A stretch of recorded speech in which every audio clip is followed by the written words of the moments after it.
Hey guys, Mr. Corbin here along with Miss Powell, and we're here to bring you some handy dandy videos to help you in your time of need. And so what we're talking about today is we're talking about negative exponents. And so Miss Powell, what are you thinking that we need to start off with here with negative exponents?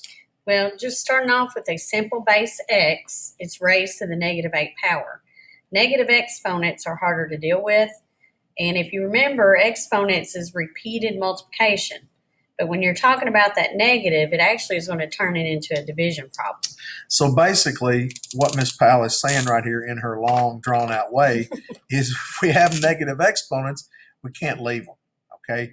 We've got to find a way to make them positive. And so what she's talking about is doing a reciprocal. And a reciprocal means like a flip. If you remember with fractions and you do a reciprocal, you do a flip of the fraction, and it just takes the numerator to the denominator and the denominator to the numerator. Well, that's how we change negative exponents into positive. So, Miss Powell? So you got to think, you can always put divide by 1 to change anything to a fraction. So if you flip it over, the 1 gets on top, the x moves on bottom, and that changes that negative exponent to a positive exponent. Right, and I know that we talked about this just a little bit in the other video. We actually think of this like an upstairs and a downstairs. And when you're negative, you're not happy, okay? And so we've got upstairs as the numerator, and we've got downstairs as the denominator.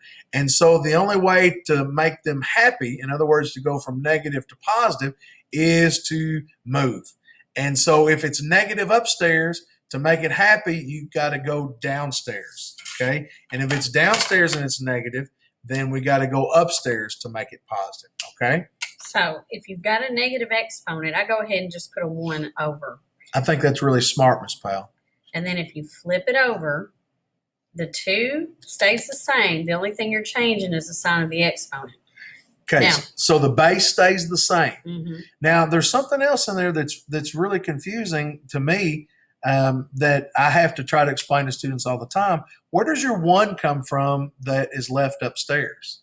Well, it's just a placeholder, and it came from that 1 that you put here because you're just flipping it upside down. Right. And so what I want to remind you guys is that we never leave a place blank. Okay. And so I think of it like this. If we're actually moving from upstairs to downstairs, anytime somebody moves, they always leave something behind, right? And so we actually, when we move from the numerator to the denominator, there's a 1 that's left behind up there. Okay. Now, if there were some other things that didn't move, they'll stay, but you certainly don't just leave it blank. Now, just to see if they understand the concept, they sometimes ask you to change a positive exponent to a negative, which we really would never want to do. No, we always want them positive, don't we, Miss Powell? Yes, but sometimes in IXL, they're trying to see that you understand. Right. So you put it over 1. Okay. Now, what's going to happen now if I flip it and put 1 on the bottom, the base y stays the same. If you flip it over, that's going to change the sign of that exponent. Right. And so you just have to remember that whatever, if you want the exponent to change signs, it's got to move. If it's downstairs and you want to change, it's got to go upstairs. And it just goes to the opposite sign. Now, I always kind of think of each one of these as being people. So they all have and to have eyeballs. I think this is kind of silly. You know, I like eyeballs. This is fluff. Now, if it's positive, they're happy where they're living. Ooh, happy. If they're negative exponent, they're sad. Sad. If I was in Miss Powell's room, like some of you guys, I would be sad. Very sad. So it depends on what they have. Since A is got a positive exponent, then A is going to stay upstairs. Okay, now you guys get that? If it's a positive exponent, we leave it where it is. See, these are all different base numbers multiplied together. If they're butted up against each other, that means they're multiplied. There doesn't have to be a dot. So it just stays right there. But what about the negative? Now, B is unhappy living B upstairs. Is sad. So if I flip him over, he's going to turn happy. Okay. D is not happy being on the bottom. Now, that was everything that needed to move from the numerator upstairs, right? Okay. So now I'm going to look at D. D's living downstairs. He's sad.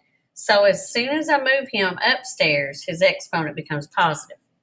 E is happy where he is anyway, so I'm not going to move him at all. He's going to stay on that denominator. And that's how you change a problem that has negative exponents to a problem that has all positive exponents. All right. I hope that helps you guys. We will see you on the next video.